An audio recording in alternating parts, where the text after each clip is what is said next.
Oi, eu sou a Jaqueline Machado Rosa, do segundo A Informática, e eu vou falar um pouco sobre a história da energia.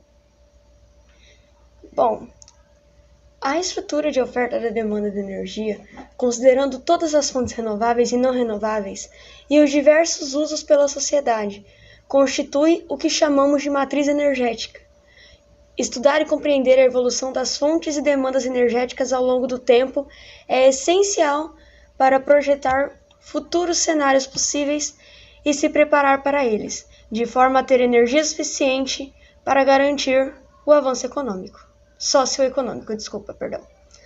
Um aspecto essencial a ser considerado nos dias de hoje, na escolha das fontes energéticas que devemos compor a matriz energética de um país, é o impacto ambiental produzido pelo uso da mesma. Isso porque sabemos que as ações antrópicas têm gerado sérias consequências ao equilíbrio do planeta, como, por exemplo, a extinção de espécies ou o aquecimento global. Bom, e a energia ao longo da história? Ao longo dos séculos, a matriz energética evoluiu bastante. Por muito tempo, nos primórdios da humanidade, a força muscular foi a principal fonte de energia utilizada pelo homem. Há cerca de apenas 400 mil anos ocorreu o primeiro avanço tecnológico, o uso de fogo e de utensílios para caça e pesca. Posteriormente, por volta de 2.000 anos atrás, a Revolução Agrícola marcou o início do uso da tração animal, da força dos ventos e das quedas d'água na produção agrícola e pecuária. Na antiguidade, a utilização do vento na navegação à vela foi essencial para a colonização e o comércio nas margens do Mediterrâneo, substituindo a navegação a remo. Durante o Império Romano, no período de 31 a.C. a 410 d.C., a lenha foi muito utilizada para a produção de armas, no processo de forjar os metais. Isso causou o desmatamento de grande parte da Itália e da Península Ibérica. Nessa mesma época, muito distante dali, na China foram introduzidas grandes inovações em tecnologias hidráulicas, pela criação de dispositivos de elevação de água e sistema de irrigação. As mudanças na matriz energética mundial, em termos da diversidade de fontes e padrões de uso, não mudaram muito ao longo dos séculos até a Revolução Industrial. O desenvolvimento tecnológico voltando à exploração de recursos energéticos foi notável entre o século XVIII e XIX, principalmente no que diz a respeito da exploração e o uso do carvão mineral e de outros combustíveis fósseis. Essa energia era utilizada nos meios de transporte, na indústria e na geração de energia elétrica. A era do petróleo teve início em meados do século XIX, quando ele foi encontrado cerca de 20 metros de profundidade durante a construção de um poço de água.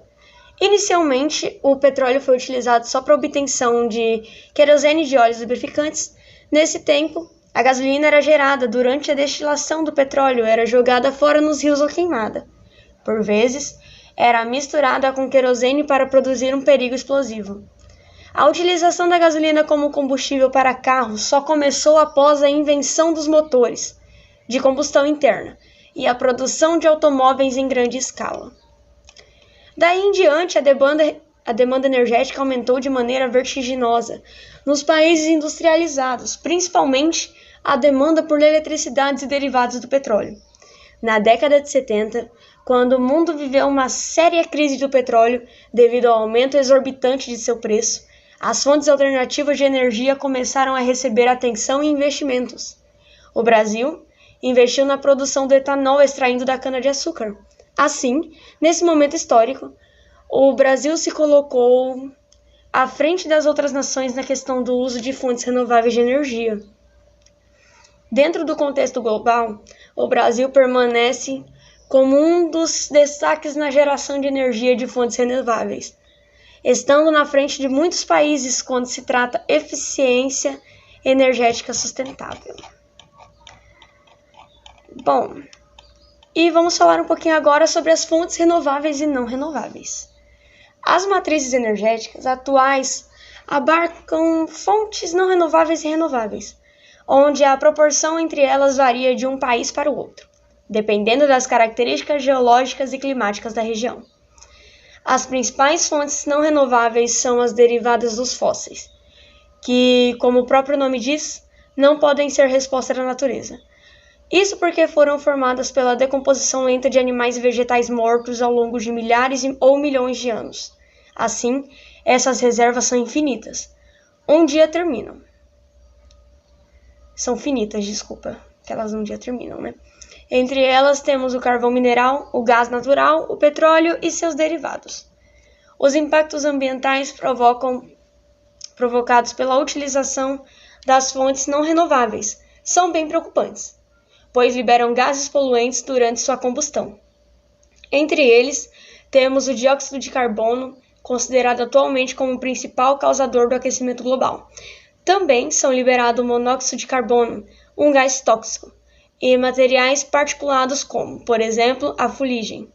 Em menor quantidade são ainda liberados óxidos de enxofre e óxido de nitrogênio que causam um fenômeno conhecido como chuva ácida. As fontes renováveis são aquelas que não se esgotam com a sua utilização. Entre elas, temos energia solar, eólica, geotérmica, hidráulica, nuclear, lenha e carvão vegetal, e derivados da cana-de-açúcar, como o álcool, por exemplo. A lenha, o carvão vegetal e os derivados da cana são classificados como fontes renováveis, porque podem ser produzidos, mas é lógico que existe um limite temporal na sua produção. O impacto ambiental das fontes renováveis é menor do que das fontes não renováveis, principalmente porque a sua queima não produz dióxido de carbono. Mas apesar disso, elas geram outros tipos de impactos ambientais. A construção de uma hidrelétrica, por exemplo, implica no deslocamento de várias espécies de animais de seu habitat natural, além do deslocamento de algumas comunidades ribeirinhas, próximas ao rio, devido ao alagamento das grandes áreas. Apesar de o IBAMA ter um programa de retirada e resgate de animais nessa situação, muitos terminam morrendo. O microclima no entorno da barragem também é alterado. Também pode causar erosão no solo costeiro ao lago e à barragem, ampliando os danos à vegetação do local. Lembrando que a parte da vegetação ficará submersa. As fontes renováveis requerem grandes investimentos iniciais para sua utilização, o que acabam imitando a sua larga utilização. Atualmente, existe um esforço focado no desenvolvimento tecnológico que permita o seu barateamento. Olá, me chamo Vinícius Gabriel Oliveira de Paula, sou do segundo A de Informática e hoje a gente vai estar aqui tratando um pouco sobre o tema do petróleo. O petróleo é um composto químico e esse composto é uma mistura de hidrocarboneto, que é o hidrogênio e o carbono em uma ligação covalente, né, que formaria até uma estrutura de um composto químico orgânico. E o petróleo ele pode ser encontrado em camadas muito profundas da Terra, né? Como, por exemplo, temos o pré-sal, que foi uma descoberta aqui na região próxima do Brasil, que é uma camada que chega a ser cerca de 5 quilômetros longe do nível do mar, onde se deposita uma grande quantidade de petróleo. E esse petróleo ele foi formado durante anos, que é um composto químico que foi decomposto, um material orgânico, e que ele foi submetido a uma pressão e uma temperatura muito específica para chegar à formação do petróleo. E o petróleo ele é um líquido viscoso, ele é menos denso que a água, e E ele é utilizado desde tempos antigos, como no Egito, na Mesopotâmia, como em processos de iluminação, né? Podia ser usado em recursos ibéricos também, em armas, essas coisas. E também era utilizado no Egito como uma forma de embalsamar os corpos egípcios, os corpos dos reis egípcios, né, como uma espécie de um ritual. Mas ele foi ter esse boom do petróleo mais pelo século XVIII, XIX, em que houve uma descoberta de uma forma de refinar o petróleo, podendo extrair toda a utilidade dele, dando a avanços a inúmeras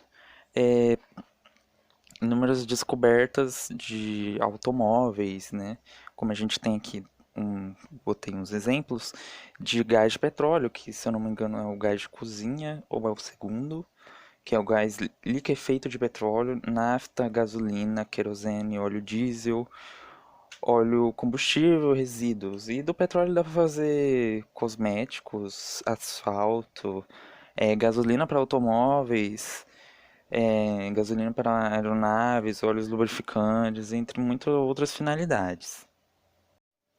Bom, apesar de ser um composto químico importante hoje em dia, que está assim 100%, não mais na verdade, não como antes. Antes já foi muito mais presente. Agora temos outras alternativas de energia. Não é mais só baseada no petróleo, mas ainda continua assim sendo muito importante, né? Ele tem, por ser a maioria do petróleo está concentrado no fundo do mar, temos essas extratoras que são próprias, né, para o uso aquático, e ocorre inúmeras vezes vazamentos de petróleo, como pode ser visto em muitas notícias, que vira e mexe está aí correndo. E esses vazamentos podem ocorrer na morte de espécies marinhas, podem desequilibrar um ecossistema, e além desses efeitos de ambientais, podem também ter um efeito em comunidades litorâneas, com eles não podendo é, fazer as suas atividades como pesca, né, sendo impossibilitados, também sendo expostos ao petróleo por ser um composto tão perigoso e tóxico. Olá, eu sou a Genislane do segundo ano de informática e vim falar um pouco sobre o álcool. Através de pesquisas que buscavam a substituição do petróleo como combustível, surgiu então o álcool etílico, substância que está presente em bebidas alcoólicas e com grande aplicação na indústria, na área da saúde e até mesmo no cotidiano das pessoas. Já que uma das grandes vantagens da substituição do petróleo pelo álcool como combustível está no ponto de vista ambiental, já que há uma diferença entre a combustão do álcool e da gasolina. Como a gasolina é uma mistura de substâncias extraídas do petróleo, a sua queima acaba produzindo, além do dióxido de carbono, monóxido de carbono e vapor d'água, e outras série de gases poluentes e nocivos ao meio ambiente. Já o álcool combustível é menos complexo, que é apenas constituído pela substância etanol e água. Assim, a combustão do álcool produz basicamente dióxido de carbono, monóxido de carbono e vapor d'água. A combustão do álcool produz uma quantidade menor de monóxido de carbono. No Brasil, o álcool é utilizado como combustível, apresentando 96% de etanol e 4% de água. Sendo assim, um carro que é movido a álcool polui 70% menos que um carro que é conduzido utilizando a gasolina. A diminuição da poluição do ar e a redução da dependência internacional são os principais benefícios do uso do álcool como combustível, pois o Brasil é o maior produtor mundial de açúcar e álcool. O emprego do álcool como combustível para veículos automotores colocou o Brasil em primeiro lugar na substituição de derivados de petróleo para esse fim. Atualmente, cerca da metade dos veículos em circulação é ou pode ser movido pelos 17 bilhões e meio de litros produzidos anualmente de álcool. Alguns dos aspectos positivos do PROÁlcool, que é o Programa Nacional de Álcool, é o grande potencial da produção devido aos fatores climáticos, a diminuição da dependência do petróleo, a diminuição dos gastos com importações e, na época, grandes investimentos em pesquisas, pois até então o álcool não era tão conhecido. Combustão completa. A combustão completa é a que possui quantidade de oxigênio suficiente para consumir o combustível. Ela apresenta como produtos o CO2, dióxido de carbono e H2O, água. Combustão. A combustão é uma reação química exotérmica entre dois reagentes, combustível e comburente, em que ocorre a liberação de energia na forma de calor. Combustível é a substância oxidável responsável por alimentar a combustão. Exemplos de combustíveis: gasolina, madeira, gás de cozinha, álcool e diesel. Comburente é a substância que intensifica a combustão, que seria o gás oxigênio, O2.